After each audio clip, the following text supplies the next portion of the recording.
Hi friends, இன்றைக்கி நம்ம வீட்டிலையே ஈஸியாக ப்ரிசர்வேட்டிவ் இல்லாமல் டொமேட்டோ கெச்சப் தான் ரெடி பண்ண போகிறோம். அதுக்கு இந்த மாதிரி 1 கிலோ தக்காளி எடுத்திருக்கேன். இதை கட் பண்ணி எடுத்துக்கோங்க. அதுக்கப்புறமாட்டி இதை ஒரு பாத்திரத்தில் போட்டு அரை கிளாஸ் தண்ணி மட்டும் ஊற்றி இதை நல்லா வேக விடுங்க. தக்காளி 10 நிமிஷம் நல்லா வேகணும்.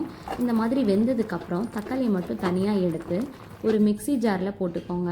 இது கூல் ஆனதுக்கப்புறமாட்டி பிளெண்ட் பண்ணி எடுத்துக்கோங்க. அதுக்கப்புறம் இந்த மாதிரி ஒரு ஃபில்டர் பண்ணி எடுத்துக்கோங்க. இந்த மாதிரி சக்கை மாதிரி வரும், அது வரைக்கும் நல்லா இந்த மாதிரி ஃபில்டர் பண்ணுங்கள். அதுக்கப்புறமாட்டி இந்த ஜூஸை மட்டும் எடுத்து ஒரு பாத்திரத்தில் ஊற்றி மீடியம் ஃப்ளேமில் வச்சு நல்லா கொதிக்க விடுங்க. இது நல்ல திக்கான கன்சிஸ்டன்சி வரணும், அந்தளவுக்கு நல்லா வேக விடுங்க. அதுக்கப்புறம் இதில் அரை டீஸ்பூன் சால்ட்டு சேர்த்துக்கோங்க. அப்புறம் 1 டீஸ்பூன் சுகர் சேர்த்துக்கோங்க. அதுக்கப்புறம் அரை டீஸ்பூன் காஷ்மீரி சில்லி பவுடர் சேர்த்துக்கோங்க. அவ்வளோதான். 2 டேபிள் ஸ்பூன் வினிகர் சேர்த்துக்கோங்க.